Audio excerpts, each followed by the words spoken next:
maybe sometimes we get it wrong about you guys when it comes to your experience with faith. What do you wish people understood more clearly? I'll say that I think a lot of times older generations are thinking, how can we get young people to come back to church?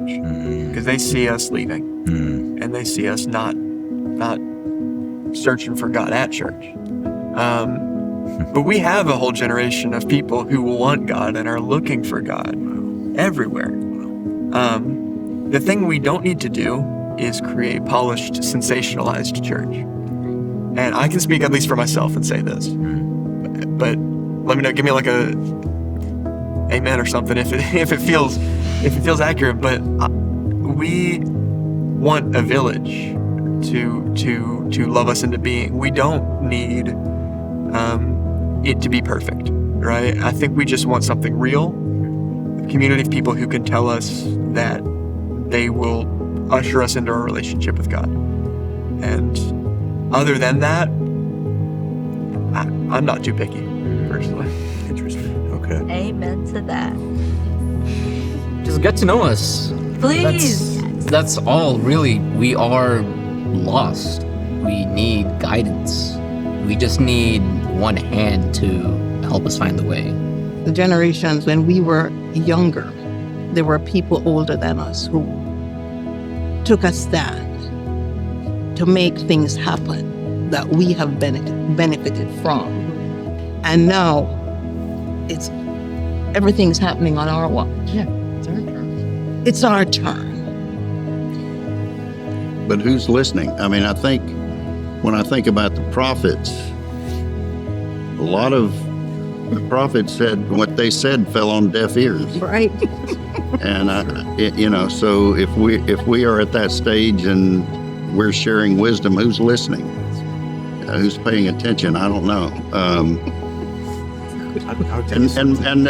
Maybe they shouldn't pay attention. I don't know how much wisdom I actually have. Yesterday, when I was talking to the millennials around this table, one of the questions I asked them was, what will it take for millennials to be nurtured into the leadership of the church for the future? Based on everything we've talked about, and we talked about some really profound things, what's going to take for millennials to be nurtured in and given leadership in the church of the future? And to the last person, they, in one way or another, mentioned a relationship they have with someone your age.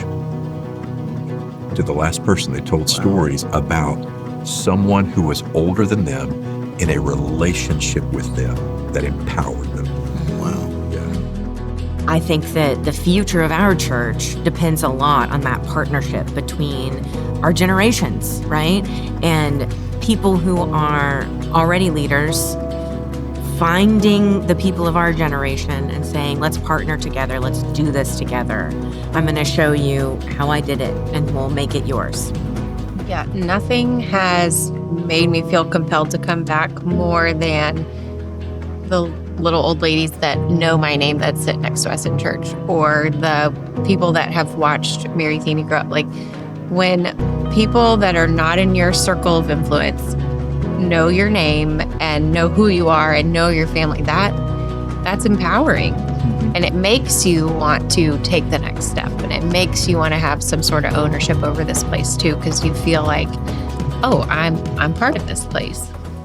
Yesterday I was in the garage. Miss Val calls me.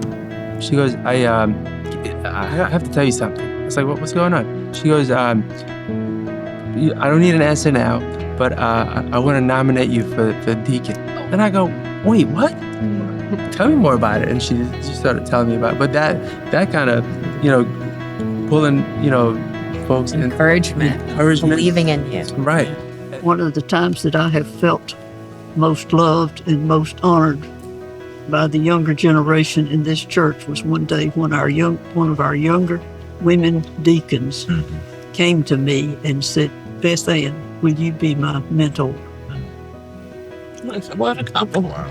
Yeah, that's good. That is I could inspiring. have cried on her shoulder. It touched me so. It's fascinating how everybody's answer has something to do with a relationship.